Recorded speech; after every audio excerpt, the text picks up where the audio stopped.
Hey y'all, so check it out. I had somebody ask me, one of my subscribers, a YouTube channel, asked me the other day. They were like, they noticed something I was shooting in a video on my Facebook, and they were like, "What is that you're shooting, man? That looks like a really cool reactive target or something." And I just want to clarify that this is nothing new. People have been doing this for a long time. But what I actually have is I have here a lead plate, and that's what it is, guys. It's a bunch of melted down lead. And for anybody that may not know, even something as simple as propane, camping fuel, gets hot enough to be able to melt this stuff down. So, it's something you can really do easily at home. What I actually do is out here at my range, I have these rubber tires here back behind my boards and stuff. And so what happens is you see all this lead everywhere out here. Okay, what I'll do is I'll just come out here and I'll start picking up lead when I get bored and I want to clean up around the range. And I put it in a cast iron skillet and I melt it down.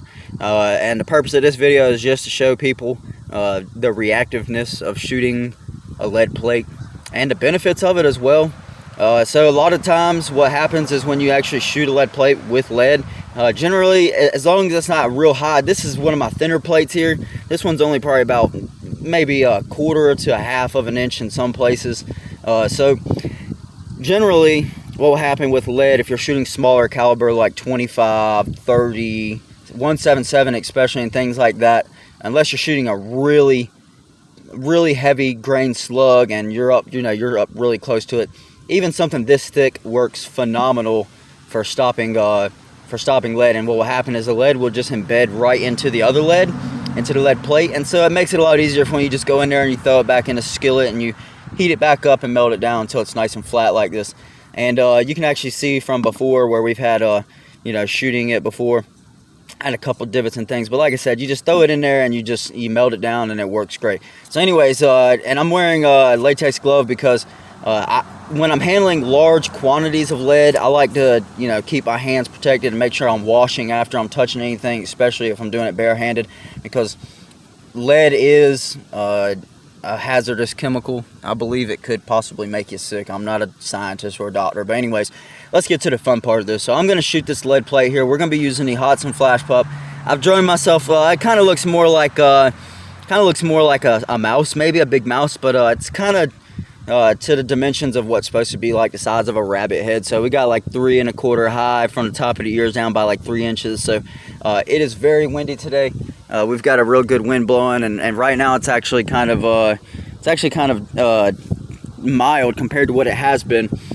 We had Hurricane Zeta blew through not long ago, and so it's been just kind of the back of the draft here, still blowing in the mountains. Anyways, let me shut up and let's get down range and let's shoot this thing. I just want to show you a nice clean plate. We're not going for any super good accuracy here. We are going to be aiming right here in the center of the blue target right here on our lead plate. But yeah, let's get down there and start shooting and stop talking. Again, this video is not really geared towards accuracy. This is more so it's more so just for kind of showing the reactiveness of shooting a lead plate, just for anybody that may be curious about it. So don't bite my head off if accuracy isn't super great. Generally, and of course I had this thing already loaded for a round. Generally I'm making under an inch and under for sure out at 65 yards, which is where we're going to be shooting at today, 65 yards.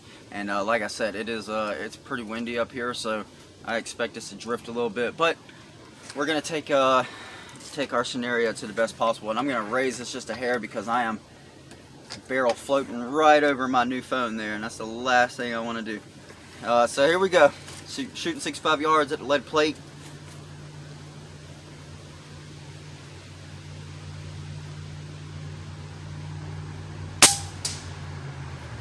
There's our first shot. And this is my 25 cal Hotson flashpup, and we're shooting JSB 33.95 grain King Heavy. Is at an average of 825 feet per second.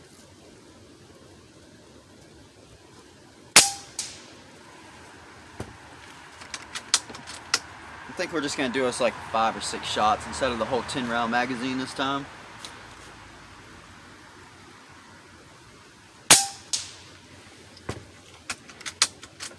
And you can just hear them hitting that plate from down here. It's a great sound.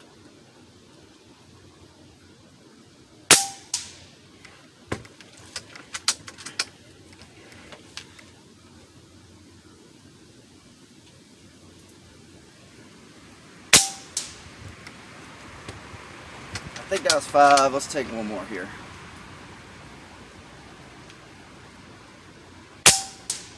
All right. We're at a full. We were at a full fill, so I think this is 2,000 psi. All right, let's go take a walk down there and take a look at the plate.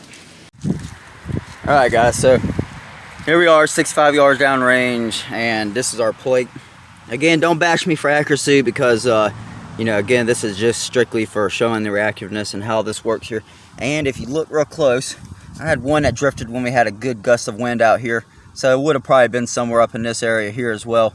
And not shooting off turret or anything, which a lot of my viewers know that generally what I'm shooting off of a really still rest. Anyways, so yeah, you can see right where these pellets here, they just splash right down into the lead and they embed themselves in. And you can see there's small bulging back here, but nothing major. These two were already here. So really small bulging, nothing. They do a really good job at stopping multiple calibers. And obviously, the thicker the lead plate is going to be, the bigger, the higher, the heavier the caliber, the heavier grain, slugs, bullets, or pellets, or whatever you may be shooting at a lead plate. It's going to work really well for you. But anyways, so yeah, there's a real good look at it, guys. Take you a good look. They splash right down in, and they just embed themselves in there.